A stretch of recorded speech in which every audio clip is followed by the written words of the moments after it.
కాంగ్రెస్ లో బుజ్జగింపుల పర్వం నడుస్తోంది. జూబ్లీహిల్స్ టికెట్ ఆశించి భంగపడ్డ నేతల ఇంటికి అధిష్టాన దూతలు వెళ్తూ ఉన్నారు.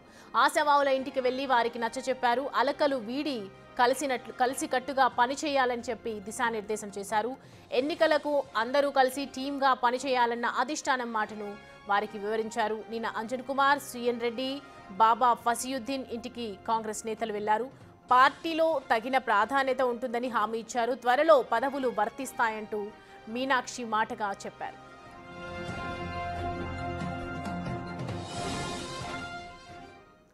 రైట్, అంశానికి సంబంధించి పూర్తి డీటెయిల్స్ అందించడానికి మా ప్రతినిధి హేమ మనకి అందుబాటులో ఉన్నారు. హేమ, కాంగ్రెస్ లో భుజగింపుల పర్వం అయితే జరుగుతోంది. ఏం చెప్పి మీనాక్షి నటరాజన్ నిన్న అంజన్ కుమార్ కావచ్చు, నిన్న ముగ్గురు నేతల ఇంటికి కూడా వెళ్ళి సంధాయించడం జరిగింది. ఏం చెప్తున్నారు దీనికి సంబంధించిన డీటెయిల్స్?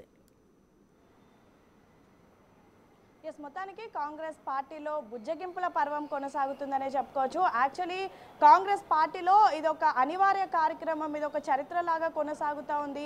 ఎందుకంటే ఏ పదవులు కైవసమైనా గతంలో కూడా మనం చూసాము, క్యాబినెట్ ఎక్స్పాన్షన్ అయినటువంటి సమయంలో ఎవరైతే ఆశావాహులు ఉన్నారో వాళ్ళందరి ఇంటికి వెళ్ళి కూడా బుజ్జగింపులు చేసే ప్రయత్నం చేశారు.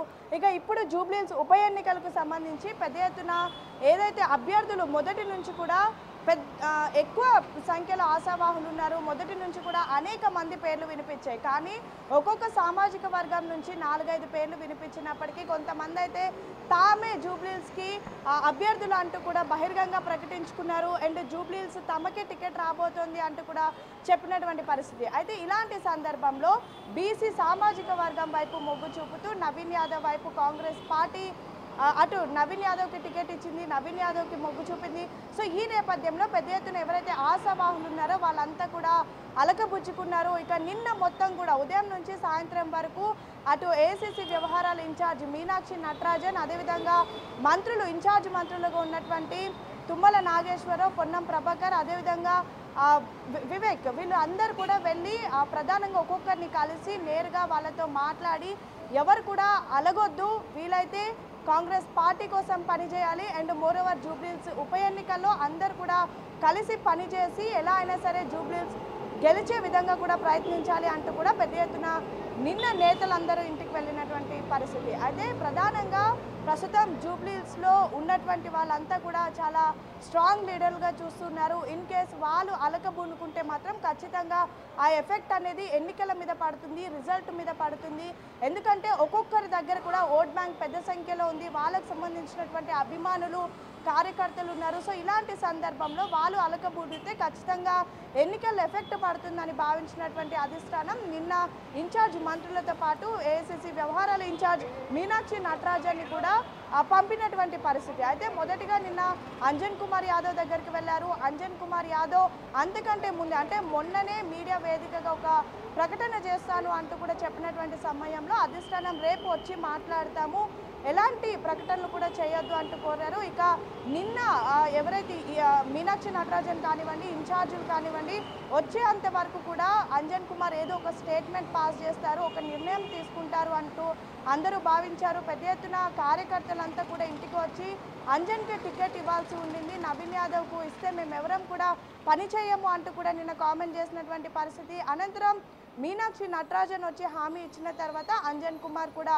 కాస్త కూల్ అయ్యారని చెప్పుకోవచ్చు. అయితే ఒకవైపు కూల్ అయినప్పటికీ కూడా నవీన్ యాదవ్ కోసం పనిచేస్తానని కానీ, లేదంటే ఏదైతే ప్రచారంలో కానీ, లేదంటే నామినేషన్ టైంలో కూడా నవీన్ యాదవ్తో కలిసి వెళ్తాను అని కూడా ఎక్కడా మాట్లాడలేదు. ఆయన వచ్చి ఇప్పటి వరకు నన్ను అడగలేదు, కనీసం నన్ను కలవలేదు, ఇన్ కేస్ ఆయన వచ్చి అడిగితే అప్పుడు ఆలోచిస్తాను అంటూ కూడా నిన్న చెప్పడం ప్రస్తుతం ఆయన ఇంకా కూల్ అవ్వలేదని అర్థమవుతుంది. అయితే మరొక వైపు ఆయన పార్టీ నుంచి గౌరవం కోరుకుంటున్నారని, ఆ గౌరవం పార్టీ కల్పిస్తానని చెప్పిందని, అండ్ మరికొద్ది రోజుల్లో ఏదో ఒక పదవిని కూడా కట్టబెడతామంటూ హామీ ఇచ్చిందంటూ కూడా నిన్న అంజన్ కుమార్ యాదవ్ చెప్పినటువంటి పరిస్థితి. సేమ్ టైం రానున్నటువంటి బీహార్ ఎలక్షన్స్లో ఒకవైపు పెద్ద ఎత్తున అక్కడ యాదవులు ఉంటారు, అండ్ సేమ్ టైం అంజన్ కుమార్ని అక్కడికి పంపించాలి అని కూడా అధిష్టానం చెప్పినట్టుగా తెలుస్తోంది. సో జూబ్లీహిల్స్ ఎన్నికల కంటే బీహార్ ఎన్నికలే ముఖ్యం, సో బీహార్ ఎన్నికలకే పనిచేస్తాను అంటూ కూడా చెప్పినటువంటి పరిస్థితి. ఇక అంజన్ కుమార్ ఇంటి నుంచి నేరుగా అటు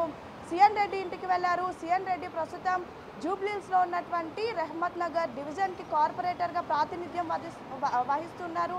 అండ్ సేమ్ టైం జూబ్లీహిల్స్ నియోజకవర్గంలోనే రెహ్మత్ నగర్ డివిజన్ అనేది చాలా పెద్ద డివిజన్. సో ఈ నేపథ్యంలో ఖచ్చితంగా సిఎన్ రెడ్డి ఇలాంటి సమయంలో అలగొద్దని అండ్ సేమ్ టైం పక్క పార్టీల వైపు కూడా చూడొద్దు అని చెప్పేసి నిన్న వెళ్ళి కోరినటువంటి పరిస్థితి. అండ్ సేమ్ టైం పార్టీలో మరికొద్ది రోజుల్లో అటు డీసీసీ పదవులు కానివ్వండి, లేదంటే కార్పొరేషన్ చైర్మన్ పదవులు కానివ్వండి, అండ్ మోరోవర్ చాలా నామినేటెడ్ పదవులు ఉన్నాయి. అందులో ఏదో ఒకటి మీకు కట్టబెడతాము అంటూ కూడా హామీ ఇచ్చినట్టుగా తెలుస్తోంది. ఖచ్చితంగా ప్రతి ఒక్కరు అంటే ఇటు సిఎన్ రెడ్డికి అంటే సిఎన్ రెడ్డి వర్షన్ ఏంటి, ఇప్పుడు ఏం చెప్తున్నారు? అంజన్ కుమార్ ఒకవైపు గౌరవం కావాలని అనుకుంటున్నారు, ఆయనకి ఖచ్చితంగా వస్తుందని ఆశ ఉండింది, చాలా రోజులుగా వెయిట్ చేస్తున్నాను అని చెప్పి. ఇప్పుడు సిఎన్ రెడ్డి కానివ్వచ్చు, బాబా ఫాజియుద్దీన్ కావచ్చు, వీళ్ళ దగ్గరికి కూడా వెళ్ళారు కాబట్టి వాళ్ళ వర్షన్ ఏంటి, అసలు ఇంతకు ముందు నుంచి ఏం మాట్లాడుతున్నారు? ఎస్, అంజన్ కుమార్ వర్షన్ అయితే ఆల్రెడీ నిన్న తెలిసింది. కానీ సిఎన్ రెడ్డి అనే వ్యక్తి మొదటి నుంచి కూడా అంటే కాంగ్రెస్ పార్టీలో ఎన్నో ఏళ్ల నుంచి లేనప్పటికీ కూడా రాష్ట్రంలో కాంగ్రెస్ పార్టీ అధికారంలోకి రాకముందే సిఎన్ రెడ్డి కాంగ్రెస్ పార్టీలో జాయిన్ అయ్యారు. అండ్ సేమ్ టైం ప్రస్తుతం రెహ్మత్ నగర్ డివిజన్ కార్పొరేటర్గా ఉన్నారు. అయితే రీసెంట్ డేస్లో ఎప్పుడైతే జూబ్లీహిల్స్ ఉప ఎన్నికలు అనివార్యం అయ్యాయో అటు బీసీ సామాజిక వర్గం నుంచి మొదటి నుంచి అంజన్ కుమార్, నవీన్ యాదవ్, అటు మున్నూరు కాపు నుంచి బొంతు రామ్మోహన్ ఇలా అనేక పేర్లు వినిపించినప్పటికీ రెడ్డి సామాజిక వర్గం నుంచి మొదటి నుంచి బలంగా సిఎన్ రెడ్డి పేరే వినిపించింది. సేమ్ టైం ఒక లాస్ట్ వచ్చేసరికి సిఎన్ రెడ్డి ఆర్ నవీన్ రెడ్డి అంటూ సిఎన్ రెడ్డి ఆర్ నవీన్ యాదవ్ అంటూ కూడా పెద్ద ఎత్తున వినిపించినటువంటి పరిస్థితి. సో ఈ నేపథ్యంలో ఖచ్చితంగా సిఎన్ రెడ్డికి టికెట్ వస్తుంది అంటూ కూడా ఆశించారు. కానీ నవీన్ యాదవ్ వైపు పార్టీ మొగ్గు చూపింది.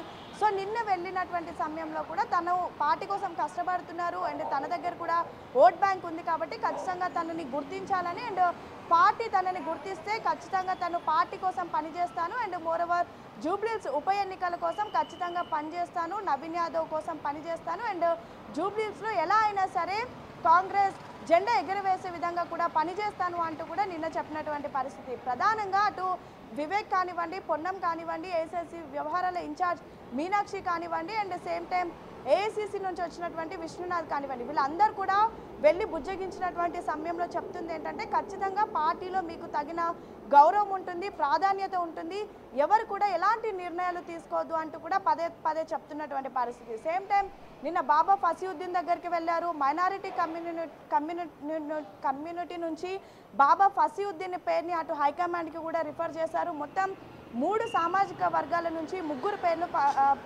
హైకమాండ్కి పంపించినటువంటి పరిస్థితి, అందులో బాబా ఫసియుద్దీన్ కూడా ఒకరు. సో ఈ నేపథ్యంలో నిన్న ఆయనకు కూడా వెళ్ళి చెప్పినటువంటి పరిస్థితి, ఎవరు కూడా ఎలాంటి నిర్ణయాలు తీసుకోవద్దు, అందరూ కలిసికట్టుగా జూబ్లీహిల్స్ కోసం పనిచేయండి, ఖచ్చితంగా రానున్నటువంటి రోజుల్లో మీకు అవకాశం కల్పిస్తాము, మీ సేవలను గుర్తిస్తాము, పార్టీ కోసం పనిచేసినటువంటి మిమ్మల్ని ఖచ్చితంగా ఏదో ఒక పదవికి కట్టబెడతాము అంటూ కూడా హామీ ఇచ్చారు. సో మొత్తానికి ఇన్ని రోజుల పాటు అంటే టికెట్ అనౌన్స్ చేసిన తర్వాత పెద్ద ఎత్తున ఈ నేతలంతా కూడా అలకబూనుకున్నారు, ఏదో ఒక కీలక నిర్ణయం తీసుకుంటారు అంటూ కూడా పెద్ద ఎత్తున చర్చ జరిగింది. ఏకంగా అంజన్ కుమార్ లాంటి వాళ్ళు పార్టీకి రాజీనామా కూడా చేస్తారని, మరొక వైపు మిగతా లీడర్లంతా కూడా వేరే పార్టీకి వెళ్తారు. ఇప్పటికే మనం చూసుకోవచ్చు బొంతు రామ్మోహన్ కూడా అటు పెద్ద ఎత్తున బీజేపీ నేతలతో మాట్లాడుతున్నట్టుగా కూడా తెలుస్తోంది. ఎందుకంటే ఇప్పటి వరకు ఇంకా బీజేపీ అభ్యర్థిని ప్రకటించలేదు. సో ఈ నేపథ్యంలో బొంతు రామ్మోహన్ బీజేపీలో జాయిన్ అవుతారు అంటూ కూడా పెద్ద ఎత్తున వార్తలు వినిపిస్తున్నటువంటి నేపథ్యంలో ఒకవైపు జూబ్లీహిల్స్ ఎన్నికలు కీలకం, మరొక వైపు రానున్నటువంటి రోజుల్లో పార్టీలో పెద్ద ఎత్తున నేతలంతా కూడా ఉండాలి అంటూ కూడా భావిస్తున్నారు. సో ఎవరు కూడా పార్టీని వీడకుండా వీలైనంత వరకు వాళ్ళకు నచ్చజెప్పి హామీలు ఇచ్చి వాళ్ళను కలిసికట్టుగా పనిచేసే విధంగా అయితే ప్రస్తుతం నేతలు కృషి చేస్తున్నారు. సో చూడాలి ఇది ఎంతవరకు వర్కౌట్ అవుతుంది. గతంలో కూడా ఇలానే వెళ్ళి నచ్చజెప్పారు, అనంతరం కొంతమంది కీలక నిర్ణయాలు తీసుకున్నటువంటి సిచ్యువేషన్స్ కూడా చూస్తాం. సో మరి జూబ్లీహిల్స్ ఉప ఎన్నికలు ఎలా ఉండబోతున్నాయి, నేతలందరూ బుజ్జగింపిన తర్వాత అలకను వీడారా, నిజంగా కలిసి పనిచేస్తారా, లేదంటే ఏదైనా కీలక నిర్ణయాలు తీసుకుంటారా అనేది మాత్రం వేచి చూడాలి. Right Hema, thanks for the updates.